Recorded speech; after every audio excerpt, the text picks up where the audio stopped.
दोस्तों इस वक्त ईरान में हो रहे हैं इलेक्शन या ये कहिए कि जब ये वीडियो अपलोड होगी तो ऑलरेडी इलेक्शन हो चुके होंगे, रिजल्ट वगैरह आ रहे होंगे या आने का इंतज़ार होगा क्योंकि अगले 2-3 दिन तक आते रहेंगे। मगर इन इलेक्शन को लेकर ज़्यादातर लोग कंफ्यूज नज़र आ रहे हैं। यही वजह है कि मुझे बहुत सारे लोग कमेंट कर रहे थे कि भाई ईरान इलेक्शन के बारे में बताओ, क्या चल रहा है, कौन जीत रहा है। दरअसल मुझे लगता है कि ज़्यादातर लोगों को ये कन्फ्यूज़न है कि वो जो ईरान के हमें मशहूर नेता नज़र आते हैं, जिनका हर जगह फ़ोटो नज़र आता है, जो लीडर नज़र आते हैं, जिनका नाम अली ख़ामनेई है, तो लोगों को लग रहा है शायद उनको लेकर ये इलेक्शन है। क्या वो जीतेंगे, नहीं जीतेंगे, वो वापस आएँगे या चले जाएँगे? तो दोस्तों मैं यहाँ पर ये क्लियर कर दूँ कि इस इलेक्शन से उनका कोई लेना-देना नहीं है और वैसे भी वो कोई ईरान की किसी जो पद होता है प्रधानमंत्री का या राष्ट्रपति का, उस किसी पद पर बैठे हुए इंसान नहीं है वो, बल्कि वो वहाँ के सुप्रीम लीडर हैं, जिनके पास ईरान की सबसे ज़्यादा ताकत और सबसे ज़्यादा पावर है। और सुप्रीम लीडर भी वो सिर्फ सेकंड हैं ईरान के। ये जो ईरान है, इस्लामिक ईरान जो 1979 यानी 1979 में ही वजूद में आया था, उसके ये सेकंड सुप्रीम लीडर हैं। मतलब जो पहले सुप्रीम लीडर थे रूहुल्लाह ख़ुमैनी, उनके इंतकाल के बाद ही, उनके इस दुनिया से जाने के बाद ही इनको बनाया गया था। तो अब लॉजिकली भी आप लोग समझ ही चुके होंगे कि जिस तरह से उनके जाने के बाद इनको बनाया गया था, तो इस तरह से जब ये इस दुनिया से रुखसत होंगे तब ही इस गद्दी से हटेंगे, वरना ये लगातार रहने वाले हैं।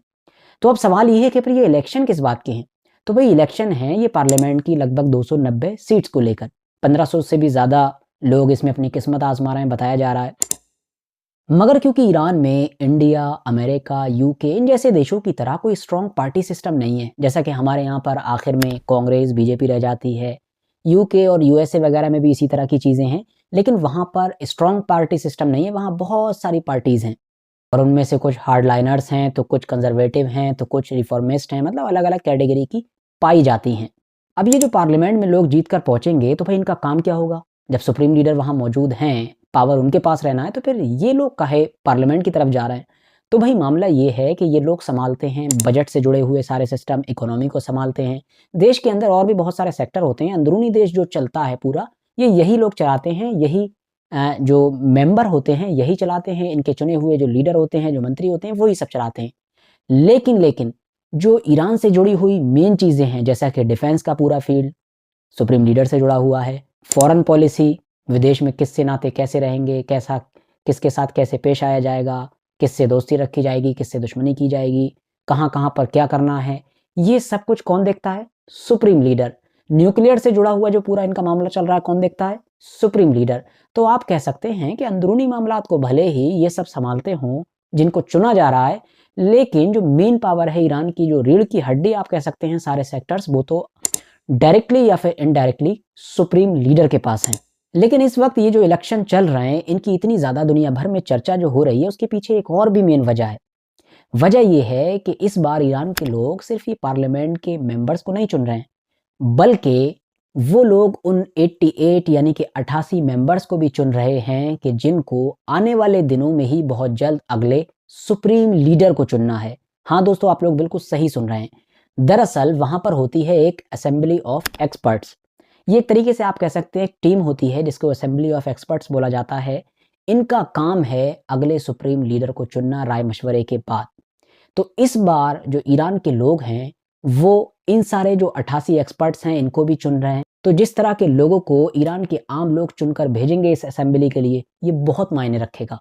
क्योंकि यही लोग उस इंसान को चुनेंगे कि जो अली ख़ामनेई साहब के बाद सुप्रीम लीडर की गद्दी पर बैठेगा ईरान की और पूरे ईरान को कंट्रोल करेगा। वजह यही है क्योंकि अली ख़ामनेई साहब की उम्र हो चुकी है काफ़ी, दिखने में कमज़ोर भी नज़र आते हैं। तो ज़ाहिर है ये मुमकिन है कि वो पहले ही गद्दी को छोड़ दें खुद ही, दूसरे बंदे को बैठा दें, अपने सक्सेसर को बैठा दें, या ऐसा करें कि वो जाने से पहले कम से कम अपने सक्सेसर को तो चुन ही जाएँगे, यानी गद्दी से ना उतरें लेकिन पहले ही चुन लें, ताकि जाने के बाद ईरान के अंदर अचानक से उथल-पुथल वगैरह का माहौल ना क्रिएट हो सके। फिलहाल जाते-जाते बात कर लेते हैं यमन और गाज़ा वगैरह से जुड़े हुए इश्यूज़ के बारे में भी कुछ। तो जैसा कि आपको पता है फ्राइडे का दिन था लास्ट। हर फ्राइडे की तरह इस फ्राइडे को भी यमन में एक बड़ा लोगों का हुजूम सड़कों पर आया, एक बड़ा जुलूस निकला, रैली निकली, जो भी आप कह सकते हैं। हर जुमे को वहाँ निकलता है फ़िलिस्तीनी जो लोग हैं उनकी सपोर्ट में, और जो उनके खुद के यमन के हूती लोग हैं उनकी सपोर्ट में कि वो जो कुछ कर रहे हैं, हम आपके साथ खड़े हैं, ये मैसेज देने के लिए। यमन के हूती लोगों ने भी बहुत सारे पैगाम दिए हैं मुस्लिम दुनिया को, अपने दुश्मनों को भी, सबको। इसके अलावा एक जो और बड़ी खबर है वो है यूएन सिक्योरिटी काउंसिल से जुड़ी हुई। आपको पता होगा 2-3 दिन पहले गाज़ा के अंदर एक बहुत ही दर्दनाक और एक बहुत ही ख़तरनाक मामला हुआ था। ऐसा ख़तरनाक मामला कि जो मुझको लगता है कि शायद इस वक़्त जितने इंसान इस दुनिया में मौजूद हैं, उनके दौर में तो ऐसा दर्दनाक माहौल किसी ने नहीं देखा होगा, और कितना भी ज़ालिम इंसान हो, ज़ालिम फ़ौज हो, ऐसा उसने कभी नहीं किया होगा। मुझे वैसे इस बारे में ज़्यादा कुछ डिटेल्स में बताने की ज़रूरत नहीं है, बहुत सारे दूसरे चैनल्स पर या ख़बरों में आप लोग देख चुके होंगे, पढ़ चुके होंगे। बस मोटा-मोटा इतना समझ लीजिए कि बहुत सारे लोगों का एक हुजूम, कि जिनका जंग से कोई लेना-देना नहीं था, वो लोग जो भूखे थे और अपने घरवालों के लिए, अपने लिए अनाज की तलाश में थे, उनको खबर मिली कि इधर से मदद के लिए ट्रक आ रहा है जिसमें आटा वगैरह होगा, वो लोग खड़े हुए थे।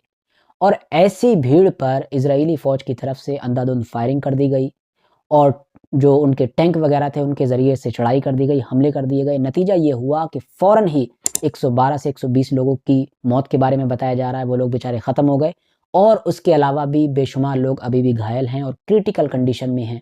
ज़ाहिर है, उनमें से भी बहुत सारे लोगों की जान जा सकती है।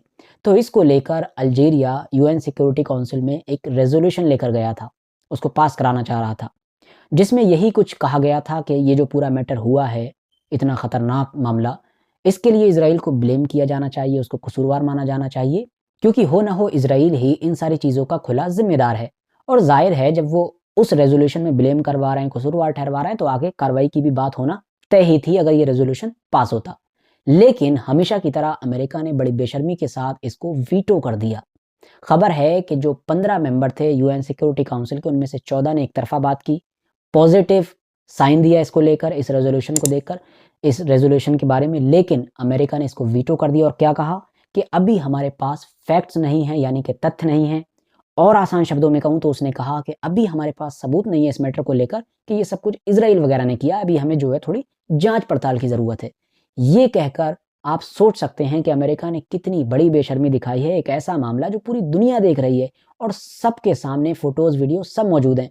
आप सोच सकते हैं कि फ्रांस जैसे देश ने भी इसको कंडेम किया है, और उसने इज़राइल का नाम लेकर कहा है कि इज़राइल ने ही ये सब कुछ किया है।